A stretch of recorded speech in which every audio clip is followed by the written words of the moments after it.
Hello friends, welcome to toppers world. 3ാം ക്ലാസ്സിലെ കൂട്ടുകാരുടെ മലയാളമാണ് നമ്മുടെ ഇന്നത്തെ ക്ലാസ്. മലയാളത്തിലെ നമ്മുടെ 5ാമത്തെ യൂണിറ്റ് നമ്മളൊന്ന് എന്നുള്ള നമ്മുടെ 5ാമത്തെ യൂണിറ്റിലെ നമ്മൾ ആദ്യത്തെ 2 ചാപ്റ്റർ വേദന എന്നുള്ള പാഠവും ആശംസ അതുപോലെ റൊട്ടി എന്നുള്ള പാഠത്തിന്റെ ക്ലാസ് നമ്മൾ ഓൾറെഡി അപ്ലോഡ് ചെയ്തിട്ടുണ്ട്. ഇന്ന് നമ്മൾ ചെയ്യാൻ പോകുന്നത് ചെടി നമ്മോട് പറയുന്നത് എന്ന പാഠത്തിന്റെ ക്ലാസ് ആണ്. അപ്പോൾ നമുക്ക് ക്ലാസ് സ്റ്റാർട്ട് ചെയ്താലോ? ക്ലാസ് സ്റ്റാർട്ട് ചെയ്യുന്നതിന് മുമ്പ് നമ്മുടെ ചാനൽ ആദ്യമായി കാണുന്ന കൂട്ടുകാരാണെങ്കിൽ സബ്സ്ക്രൈബ് ചെയ്യുക.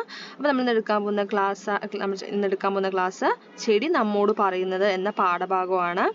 അപ്പോൾ നമ്മളിവിടെ കൊടുത്തിട്ടുണ്ട്. എന്തിനെ കുറിച്ചാണ് ഇവിടെ പറയുന്നത് നമുക്ക് ആദ്യം നോക്കാം.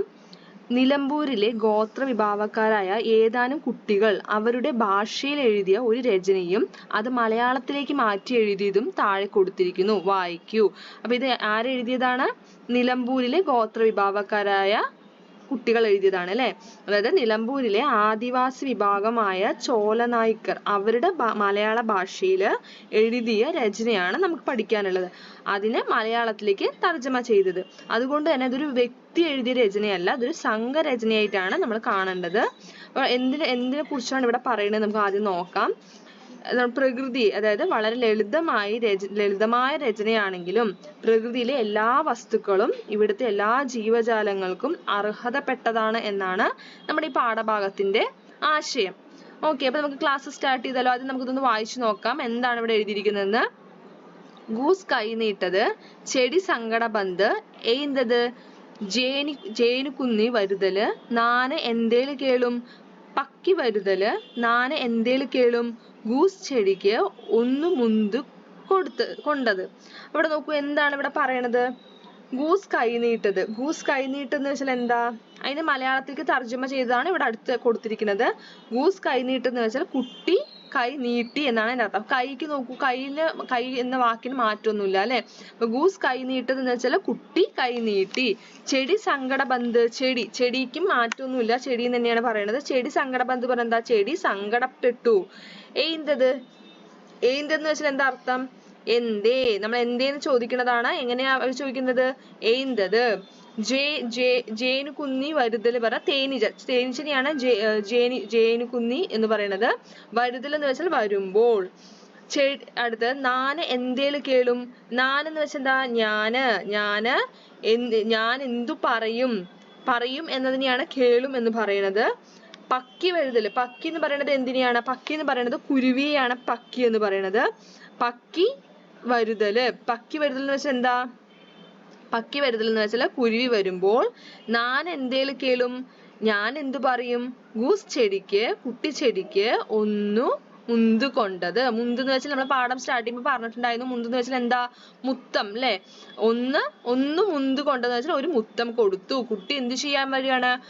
പൂ വലിക്കാൻ വരികയാണ് അല്ലെ. പൂ വലിക്കാൻ വരുന്ന സമയത്ത് പൂ പറയാണ്, എന്ത് പറയാണ്? ചെടി, അതായത് ആ ചെടി സങ്കടപ്പെട്ടിട്ട് പറയാണ്, തേനീച്ച വരുമ്പോഴും കുരുവി വരുമ്പോഴൊക്കെ ഞാൻ എന്ത് പറയും? തേനീച്ചയും കുരുവിയൊക്കെ എന്തിനാ വരുന്നത്? പൂവിൽ നിന്നും പൂന്തേൻ കുടിക്കാൻ വരും അല്ലെ. പൂന്തേൻ കുടിക്കാൻ വരുമ്പോൾ ഞാൻ എന്ത് പറയും? പൂ വലിച്ചിട്ട് പോയാൽ ഞാൻ എന്താണ് അവരോടൊക്കെ പറയുക എന്ന് ചെടി എന്ത് ചെയ്യണം? സങ്കടപ്പെട്ട് ചോദിക്കുകയാണ് അല്ലെ. അപ്പൊ എന്താ അതിന്റെ അർത്ഥം? എന്താ? പൂവ് എല്ലാവർക്കും അവകാശപ്പെട്ടതാണ് അല്ലെ. അതായത് ചെടിക്കും ചെടിയിൽ ആ വിരിയുന്ന പൂവ് കുരുവിക്കും തേനീച്ചയ്ക്കും പൂമ്പാറ്റയ്ക്കും എല്ലാം അവകാശപ്പെട്ടതാണ് ആ പൂവ്. അപ്പൊ കുട്ടിയോട് വലിക്കരുതെന്ന് പറയുകയാണ് അല്ലെ ചെടി സങ്കടത്തോടെ. അപ്പൊ കുട്ടി എന്ത് ചെയ്തു? ഇത് കേട്ടിട്ട് കുട്ടി പൂ വലിച്ചോ? ഇല്ല. പകരം എന്താ ചെയ്യുന്നത്? കുട്ടി ചെടിക്കൊരു മുത്തം കൊടുത്തിട്ട് പോവുകയാണ് അല്ലെ. ഇതാണ് ഇവിടെ പറയണത്. നമുക്കിവിടെ ചോദ്യോത്തരങ്ങൾ എന്താന്ന് നോക്കാം. 2 രചനകളും വായിച്ച് വാക്കുകളിലുള്ള സാമ്യവും വ്യത്യാസവും കണ്ടെത്തൂ. 2 രചനയും നമ്മൾ വായിച്ചു അല്ലേ. അതായത് ഗോത്ര വിഭാഗക്കാർ എഴുതിയ രചനയും അതേപോലെ അത് മലയാളത്തിൽ തർജ്ജമ ചെയ്തതും നമ്മൾ വായിച്ചു. എന്ത് ചെയ്യണം? 2 രചനകളും വായിച്ച് വാക്കുകളിലെ സാമ്യം, ഒരേപോലെ വരുന്ന വാക്കുകളും അതിൽ വ്യത്യസ്തപ്പെട്ട് വരുന്ന വാക്കുകളും എഴുതാനാണ് പറയണത്. നമുക്ക് ആൻസർ എഴുതാം. സാമ്യമായിട്ട് വരുന്ന വാക്കുകൾ ഏതൊക്കെയാണ്? ചെടി, കൈ, സങ്കടം അല്ലെ.